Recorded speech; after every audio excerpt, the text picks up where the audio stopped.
A partir deste sábado, 15 de maio, o WhatsApp vai mudar a política de privacidade, passando a autorizar que algumas informações dos usuários sejam compartilhadas com o Facebook, que é o proprietário do aplicativo, para melhorar a experiência comercial e assim poder fazer anúncios mais personalizados. Essa mudança estava prevista para fevereiro, foi adiada por causa da repercussão negativa. É que surgem dúvidas sobre quais dados devem ser compartilhados, de modo a não comprometer a segurança do usuário, segurança dos próprios dados. A gente aprofunda mais o assunto e conversa agora com o doutor em Direito e especialista em Ciência de Dados, Rafael Freire, nosso convidado aqui no Issa Bahia. Seja bem-vindo. Bom dia, Rafael. Bom dia, Jefferson. Bom dia a todos, ouvintes. É um prazer estar com vocês. Bom dia, Fernando. Prazer todo nosso. Muito obrigado por aceitar o nosso convite, Rafael. Procede essa preocupação? Qual é o risco que existe na medida em que usuários do WhatsApp passem a compartilhar dados com o Facebook? É uma brecha para invasão de espiões, de roubo de dados? Como é que você avalia isso, Rafael? Na verdade, não existe muita novidade, porque é muito bom que chegou esse momento, porque está tendo muita discussão sobre isso, assim como ocorreu em outros países, mas todos os aplicativos de internet, não só esse, como todos os outros, já vêm fazendo isso há muito tempo, sem qualquer adequação ao nosso ordenamento jurídico. Então, não é a partir de agora que vai começar. E é extremamente prejudicial, porque nossos dados estão sendo coletados e trata-se de um direito individual fundamental, constitucional, que é a nossa privacidade. E os perigos em torno disso é justamente porque vai formando um perfil sobre nós não sabemos qual tipo de dado está sendo colhido, a quem está sendo transmitido e qual a verdadeira utilização desses dados. Então, a gente não tem esse controle como manda a nossa legislação. Então, aí está o perigo. E é nisso que está tendo tanto conflito com os nossos órgãos responsáveis. E na verdade, Rafael, a gente não tem como imaginar que a privacidade não vai ser invadida na medida em que você está nas redes sociais, não é? Que as nossas mensagens não serão lidas. Agora, qual o cuidado, então, num caso como esse, para que a gente se preserve um pouco mais? Perfeito essa pergunta, porque nós chegamos a um momento que é muito difícil a gente preservar nossa privacidade de uma forma ampla e restrita. É quase impossível. Então, a gente tem que sempre ter cuidado com os sites e aplicativos que são realmente confiáveis e realmente começar a entender como está funcionando a nossa Lei Geral de Proteção de Dados, que a Autoridade Nacional, a ANPD, já começou a abrir alguns canais de comunicação para a gente começar a denunciar aqueles dados que estão sendo coletados que não tem relação com o serviço que está sendo prestado, não tem relação com a finalidade daquele serviço. Como, por exemplo, agora, em relação ao WhatsApp, que estão falando em sinal do celular, em carga de bateria, e muitos outros dados que eles dizem que não lê nossas mensagens, Realmente, não tem uma pessoa lendo, mas a inteligência artificial ela vai coletando ali as palavras-chave, coletando informações que julga importantes, e isso são dados pessoais. E ali vai formando aquele perfil e distribuindo entre os parceiros, formando comerciais que nos importunam no dia a dia, toda essa importunação digital que a gente sofre. Então, a gente precisa viver nesse mundo digital, a gente não tem como fugir dele. Entretanto, a gente tem que tomar alguns cuidados, Desde aquele simples CPF numa farmácia, que é desnecessário, aos serviços digitais aí na grande rede. Rafael, a gente tem uma demanda muito grande por informação e as Big Techs têm, de alguma forma, também sequestrado essas informações, muitas vezes sem a devida transparência sobre o uso. Você acredita que a LGPD, a Lei Geral de Proteção de Dados, de alguma forma coíbe esse tipo de compartilhamento de informações dos usuários com as Big Techs, ou a gente ainda precisa evoluir nesse sentido? Esse é o grande ponto, é o ponto-chave. A LGPD ela entrou em vigor parcialmente. as sanções, as punições dela ainda não estão em vigor. Então, nós estamos num período de adequação, podemos dizer assim. Então, qualquer pessoa física ou jurídica, desde as bigs, né, aos pequenos, que coletem dados pessoais, precisam se adequar a essa legislação. Então, a esperança é que ela se torne sim efetiva e que ela venha trazer um alento para essa situação, porque ela deixa bem claro alguns pontos específicos em relação à proteção de dados. O primeiro deles é o consentimento, que nós, titular do dado, nós precisamos consentir com aquela coleta. E nesse consentimento tem que ter uma política de privacidade, aí entra toda a polêmica com o WhatsApp, tem que ter uma política de privacidade muito transparente, dizer realmente quais os dados que serão coletados, como eles serão usados, quando serão descartados.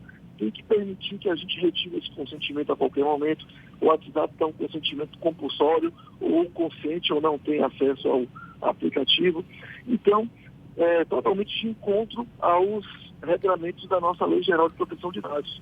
Ela ainda não está totalmente efetiva, como eu falei, mas a nossa esperança é que, realmente, com as punições que vão entrar em vigor, com as multas, que a gente comece a adequar nesse sentido.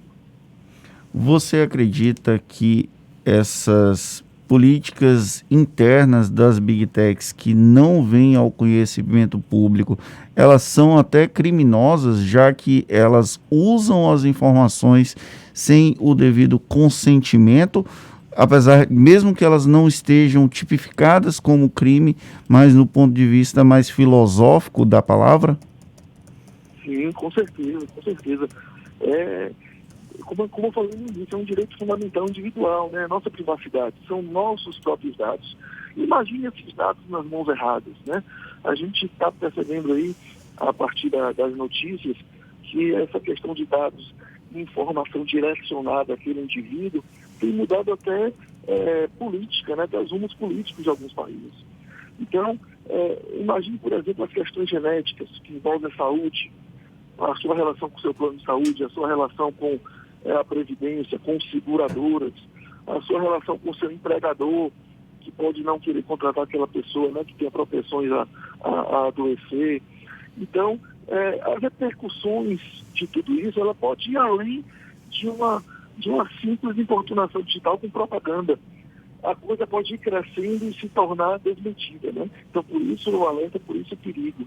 É imoral, é ilegal, e a gente precisa realmente dar um basta, porque o Brasil ainda está engatinhando nesse sentido.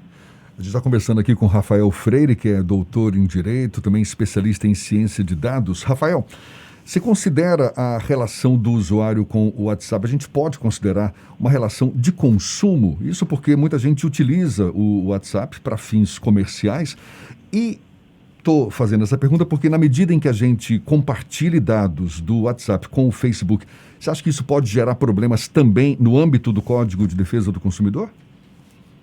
Sim, com certeza. Já tem alguns julgados recentes, não em nível de tribunais superiores, não, mas em juízes de primeiro grau, que já consideram a relação de consumo, e independente desses julgados, que veio só a confirmar, é sim uma relação de consumo, é um serviço que está sendo oferecido, que por sinal a gente pode enquadrar como serviço de utilidade pública, né, dada a proporção de quase 100 milhões aí de usuários no Brasil. Então sim, a gente pode enquadrar como serviço.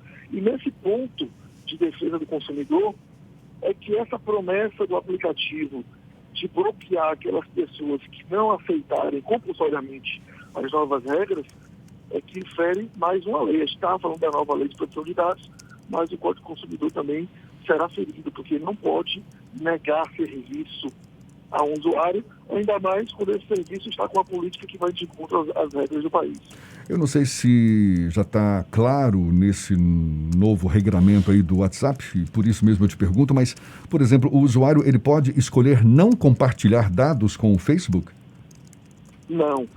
Até o momento, já o PROCON, o MPF, o CAD já pediu novo adiamento para que a nova política seja remodelada, para que tenha uma adequação. A gente não sabe o que vai vir aí posteriormente, mas até o momento o consentimento é compulsório, é obrigatório. Ou você aceita, ou seu serviço será limitado por um período e cancelado depois de um período.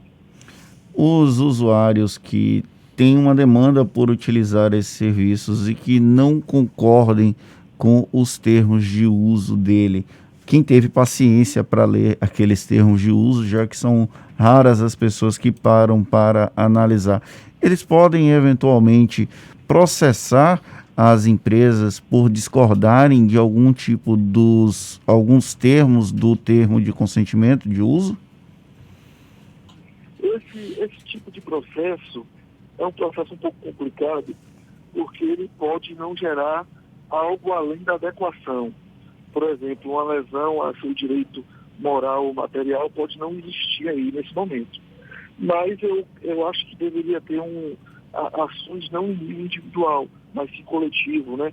Principalmente por parte do Ministério Público, no sentido de exigir judicialmente essa adequação, caso as recomendações não sejam seguidas. E os Ministérios Públicos do Brasil têm acompanhado esse processo? Você tem informações sobre demandas judicializadas por integrantes do Ministério Público do Brasil como um todo, para que haja a garantia de direitos para os usuários? No momento que existe, são recomendações. O Ministério Público está participando dessa discussão, o Ministério Público Federal, o MPF, participou dessa discussão, inclusive as recomendações que foram feitas, está lá com o Ministério Público Federal também assinando essas recomendações. Então, se a coisa não evoluir de forma a respeitar a privacidade do cidadão, eu creio que eles vão sair da simples recomendação e vão partir sim para a questão judicial. O Brasil está no processo de implantação da Lei Geral de Proteção de Dados, inclusive uma discussão sobre a composição do conselho que vai gerir essa parte da autoridade da proteção de dados aqui no Brasil. Qual a situação atual da LGPD e quais são os próximos passos para que os nossos ouvintes entendam o que é efetivamente essa lei em processo de implantação? A sua informação foi bem feita.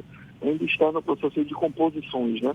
Que são vários tipos de setores diferentes. E enquanto esse processo não se finalizar, a gente não tem como aplicar as punições, que é a parte mais importante, que é a parte realmente pedagógica, né? Só sente quando realmente é punido. Infelizmente, é assim que funciona no Brasil. Mas para que o nosso ouvinte ele tenha uma ideia do que seria essa Lei Geral de Proteção de Dados, ele veio a confirmar, a ratificar no Brasil um direito que já é consolidado aí no resto do mundo, que é o direito à autodeterminação informativa, que é o direito de você, detentor titular do dado, você controlar os seus próprios dados. Então, o dado é seu, você tem o direito de saber o que está acontecendo com ele. Quem vai coletá-lo tem que informar exatamente a finalidade do uso, como será usado, todo ali o tratamento desse dado, até o seu descarte, até a exclusão desse dado. E ele jamais poderá ser utilizado em finalidade diferente daquela para a qual você consentiu. Se aquela pessoa que trata seus dados quiser utilizar para outra finalidade, vai ter que pedir um novo consentimento. Então, basicamente, essa lei ela vem para trazer esse direito ao controle dos nossos dados. A gente já vem vivendo essa realidade, Rafael, há um certo tempo, não é? Eu falo essa realidade virtual, a gente inserido nessas redes sociais, mas se a gente avaliar a evolução do homem, isso ocorre relativamente há pouco tempo, não é verdade? Ou seja, muita gente, inclusive pessoas mais avançadas aí na idade, certamente tem aquela ainda referência do mundo analógico para esse mundo digital, que é uma mudança radical. O que você acha que a sociedade ainda precisa aprender nessa relação com as redes sociais, nessa relação com o compartilhamento de dados? O que você acha? Eu me preocupo muito com a questão da segurança, né? A forma de crime tem mudado bastante, né? Tem mudado muito a forma de crime. Então, e isso não digo apenas para aqueles que estão na transição do analógico para o digital, não. Inclusive pessoas muito bem informadas, eu vejo caindo em golpes relativamente simples, como o próprio golpe da clonagem do WhatsApp, né? que é um golpe simples, que eles vão requerer ali o código através de uma historinha que eles contam aí para você, uma historinha bonita, né? Então, eu acho que esse cuidado com o uso, ele passa muito pela questão de segurança. É você não clicar em tudo, você realmente só clicar naquilo que você confia, que você verificou que realmente é real. Não é qualquer e-mail que você pode ir abrindo ou pedindo ali informações. Não é toda informação que você pode ir passando na internet. Sempre que desconfiar de algo, vai em outros buscadores e confirma se aquilo ali é verdade ou não. Mais ou menos aquele processo que a gente faz com as fake news, né? Quando a gente desconfia de uma informação, a gente vai lá verificar se ela é verdadeira mesmo ou ela é falsa. Então, são esses cuidados básicos no dia a dia, porque é inevitável, né? Quase tudo com a pandemia isso se agravou mais ainda. Não sei nem se é um agravamento, né? Se é ruim ou se é bom, não vou entrar nesse mérito.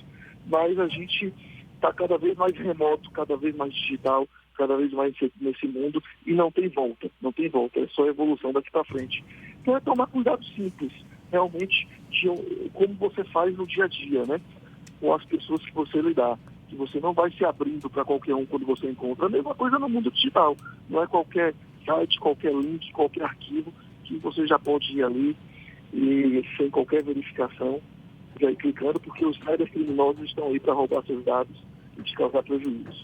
Perfeito isso aí que você está falando, porque, claro, cabe a cada um de nós ter esse cuidado, não é? Reforçar a nossa segurança. Agora, também poder contar com mecanismos legais, digamos assim, que possam assegurar a privacidade dos nossos dados. Tem essa Lei Geral de Proteção dos Dados, mas que ainda precisa ser aperfeiçoada. Você acha que a gente precisa de normas mais ágeis, mais eficazes também para proteger os nossos dados? Infelizmente, a gente está sempre atrás, né? As coisas vão acontecendo, depois a gente vai trazer a solução. Dificilmente a gente consegue se antecipar às situações, estou falando em termos de legislação, né? Então, a gente precisa ser mais ágil na implantação da legislação que a gente faz, porque senão, no dia que ela começar a ser efetivada, ela já se torna obsoleta. Ainda mais quando a gente fala aí do mundo digital, né? É diferente, por exemplo, de um código penal, que a gente sabe se ele for aplicado, ele está bem representado, né? Então, o desejo que fica, principalmente com essa Lei Geral de Proteção de Dados, é que tenha um cuidado maior do nosso poder público na sua efetivação, porque a gente está vendo aí um pouco de desídia, né? Sempre se alongando, sempre se arrastando. A gente sabe que muitos interesses econômicos por trás disso, que realmente vai trazer investimentos, né? As empresas precisam investir, isso envolve muito dinheiro, falando como um todo. Então, sim, eu concordo com você. O nosso poder público ele precisa realmente ser mais enérgico no sentido da efetivação das leis que existem. E como você falou, é uma realidade que não tem volta, não é? Uma situação que não tem volta. A gente vai estar lidando com esse mundo virtual daqui para frente, inevitavelmente, e que a gente aprenda a lidar com ele. Tá certo. Rafael Freire, doutor em Direito, especialista em Ciência de Dados, muito obrigado pela sua participação aqui conosco. Seja sempre bem-vindo. Bom dia e até uma próxima, Rafael. Eu que agradeço. Bom dia a todos. Agora são 7h44 na Tarde FM.